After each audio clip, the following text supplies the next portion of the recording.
एक समय की बात है, एक गांव में सफेद साड़ी वाली चुड़ैल का आतंक था। चुड़ैल रात भर गांव में घूमती और गांव का जो भी आदमी उसे दिखाई देता उसे वो घायल कर देती। अरे कोई तो बचाओ, मर गया रे। एक रात हरिया अपने खेत से अपने घर लौट रहा था कि तभी अचानक उसके सामने चुड़ैल आ जाती है। अरे बाप रे, ये चुड़ैल कहाँ से आ गई? आज तो मैं गया काम से।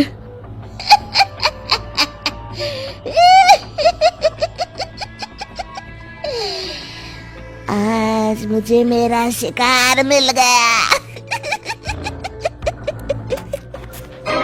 अरे चुड़ैल दीदी, मुझे छोड़ दो। जैसे ही चुड़ैल हरिया की तरफ बढ़ती है, हरिया वहाँ से भाग जाता है और अपने घर के दरवाजे पे पहुँचता है। अरे भगवान, जल्दी से दरवाजा खोलो, मेरे पीछे चुड़ैल पड़ी है। हरिया की पत्नी जल्दी से दरवाजा खोल देती है। अरे आप इतना हाफ क्यों रहे हैं? अरे मेरे पीछे चुड़ैल पड़ी है, आज तो मैं बाल बाल बच गया। जल्दी से सभी दरवाजे और सभी खिड़कियों को बंद करके बत्ती बुझा दो। तभी चुड़ैल हरिया के घर के पास पहुंच जाती है। अरे वो आदमी कहाँ गायब हो गया? मैं भी देखती हूँ आखिर कब तक बचेगा। मैं अपने शिकार को इतनी आसानी से नहीं छोड़ती। इतना कहकर चुड़ैल वहाँ से चली जाती है।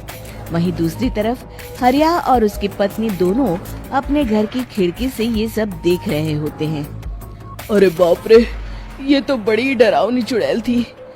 अगले दिन ये बात आग की तरह पूरे गांव में फैल जाती है और धीरे धीरे लोग चुड़ैल के डर के मारे शाम होते ही अपने घरों से बाहर निकलना बंद कर देते हैं। कुछ दिनों के बाद भाई, मैंने तो इस चुड़ैल के डर के मारे रात को अपने खेतों को पानी देना बंद कर दिया है। कहीं मेरी फसल सूख गई तो मैं तो कहीं का नहीं रहूंगा। साहूकार का कर्जा कैसे चुकाऊंगा?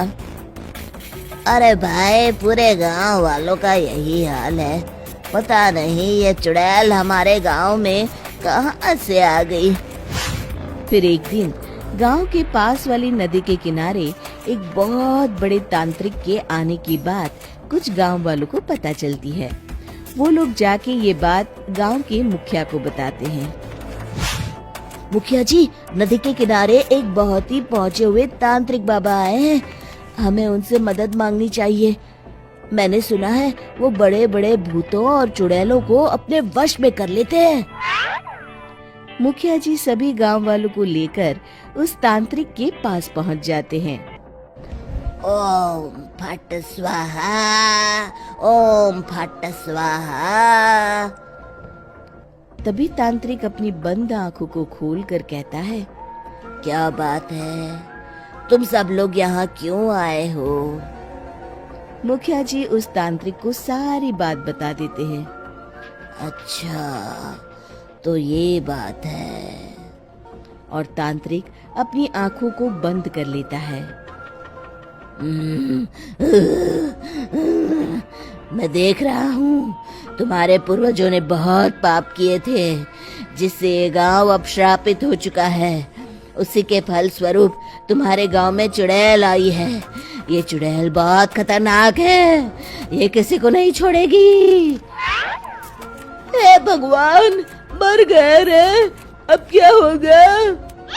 तभी गांव के मुखिया जी कहते हैं, बाबा, इस चुड़ैल से हम सबको बचा लीजिए। कोई तो उपाय होगा। इसका सिर्फ एक ही उपाय है। सभी गांव वालों को बारी बारी हर दिन अपनी आधी फसल उस पहाड़ी के ऊपर बनी काली गुफा में छोड़ के आनी होगी। तभी उस चुड़ैल की भूख मिटेगी और श्राप का प्रभाव खत्म हो जाएगा और तुम सब जिंदा बच जाओगे। सभी गांव वाले उस तांत्रिक की बात को मान लेते हैं और वहां से चले जाते हैं। फिर अगले दिन से रोज उस गांव के लोग बारी बारी से अपनी आधी फसल उस काली गुफा के पास जाकर रखाते। कुछ दिनों बाद हरिया की बारी आती है। बाप रे, आज तो मेरी बारी है उस काली गुफा में जाने की। क्या करूं? वो तो बड़ी खतरनाक चुड़ैल है। मेरे तो हाथ पैर कांप रहे हैं। फिर हरिया डरते डरते अनाज की बोरियां अपनी बैलगाड़ी में लाद देता है। तभी हरिया की पत्नी उससे कहती है, देखो जी, संभल के जाना और किसी भी हालत में शाम होने से पहले वापस आ जाना। उस चुड़ैल का कोई भरोसा नहीं है जी। हरिया बैलगाड़ी में बैठते हुए कहता है, भगवान, मैं क्या वापस आऊंगा? लगता है अब तो मेरी खबर ही आएगी। इतना कहकर हरिया वहां से चला जाता है। रास्ते में जंगल से गुजरते हुए हरिया की बैलगाड़ी का एक चक्का बड़े गड्ढे में फंस जाता है। हे भगवान, अब ये क्या मुसीबत है? हरिया नीचे उतर के पूरी ताकत से अपनी बैलगाड़ी को गड्ढे से निकालने की कोशिश करता है। बहुत देर मेहनत करने के बाद हरिया की बैलगाड़ी उस गड्ढे से बाहर निकल जाती है। हे भगवान, अब तो शाम होने वाली है। आज तो मैं गया काम से। जैसे तैसे हरिया काली गुफा में पहुंच जाता है। अरे मर गया रे, यहाँ तो चारों तरफ डरावना माहौल है। मैंने यहाँ आने में बहुत देर कर दी, कहीं चुड़ैल नाराज ना हो जाए। हरिया अनाज की बोरियां वहां रख के जैसे ही जाने लगता है, तभी उसे किसी के आने की आवाज सुनाई देती है। हरिया एक कोने में छुपकर अंदर देखने लगता है। चुड़ैल वहां आती है और फिर अपने चेहरे से नकली चुड़ैल का मुखौटा निकाल देती है। हरिया ये देख के हक्का बक्का रह जाता है। तभी चुड़ैल कहती है, भैया यहाँ आना। आज तो बहुत अनाज आया है, इसे मिलाकर अब हमारे पास ढेर सारा अनाज जमा हो गया है। कल ही हम इसे शहर में बेच आएंगे और माला माल हो जाएंगे। तभी अंदर से नदी के किनारे वाला तांत्रिक बाहर आता है। अरे, ये तो तांत्रिक बाबा है। हाँ, अब तो हम दोनों की जिंदगी मजे में कटेगी। गांव वालों को बेवकूफ बनाना इतना भी मुश्किल नहीं था। लोग तो तुम्हें सच में असली चुड़ैल समझते हैं।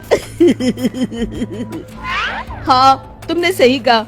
अब ये गांव वाले चुड़ैल के डर से जिंदगी भर इस काली गुफा में अनाज पहुंचाते रहेंगे। अच्छा, तो ये बात है। ये दोनों पूरे गांव वालों को बेवकूफ बना रहे हैं। अभी जाकर सबको बताता हूँ।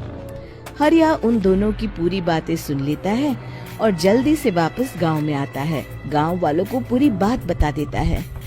इससे पहले वो दोनों हमारा अनाज लेकर शहर जाए, हमें उन दोनों को पकड़ना होगा। उधर दूसरी तरफ नकली तांत्रिक और नकली चुड़ैल बनी औरत एक बड़ी गाड़ी में सारा अनाज लाद के वहां से निकलने की तैयारी कर रहे होते हैं।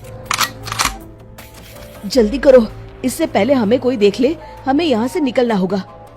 और तभी वो दोनों देखते हैं कि सामने से सभी गांव वाले अपने अपने हाथों में मशाल लेके आ रहे हैं। दोनों बुरी तरह डर जाते हैं। रुक जाओ, तुम दोनों का भांडा फूट चुका है।